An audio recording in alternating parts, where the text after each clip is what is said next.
Hi, I'm Akasha Bethel for Bethel, and I'm here in East Point to check out some of the new additions to the Michigan Military, Technical, and Historical Society Museum. We are a museum dedicated to telling the story of Michigan's contribution to 20th century conflict. We talk about the people and the companies that produced and were involved in the defense of this country from basically World War I through today. Well, my mother says that I started building this museum when I was 12. Probably a little truth to that. The society itself was formed in December of 2008. The museum, in its brick and mortar form, opened on November 11th, 2011. The Michigan Military, Technical, and Historical Society Museum highlights Michigan-made military products and production history from 1900 to 2000, as well as local civil defense history, Michigan veterans, and Michigan military installation histories. As this museum will show you, Michigan has served front and center in support of this nation for over a century.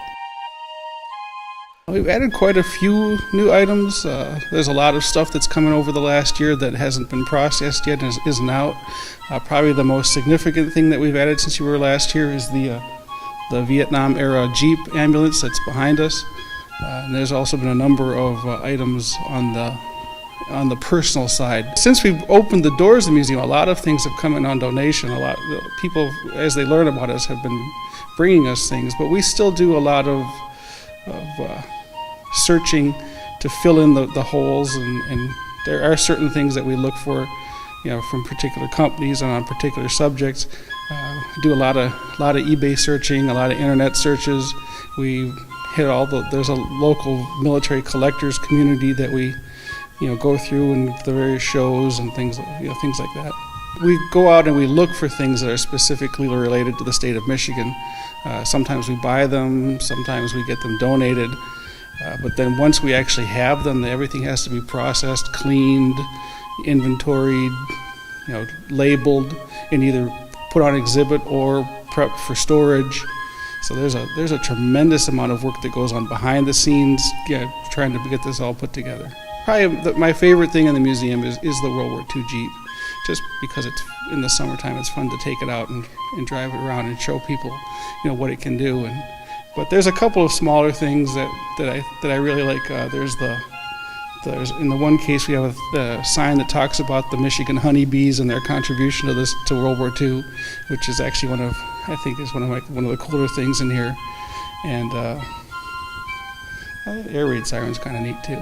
No matter where we live, in the city or the country, we must be ready all the time for the atomic bomb. Duck and cover. That's the first thing to do. I feel it's very important for people to recognize, what the state of Michigan did over the last 100 years and what it's still capable of doing. Right now there's a lot of people that are down on Detroit and down on, and especially with the economy the way it's been. And one of the things that we say is it's really nothing new. We've been here before. We've been through recessions, and we've always come out on the other end looking pretty good. And I think we can do that again. And we want to kind of lay out what was done and how it was done. If military history is something that interests you, make sure to put this museum on your list of things to check out.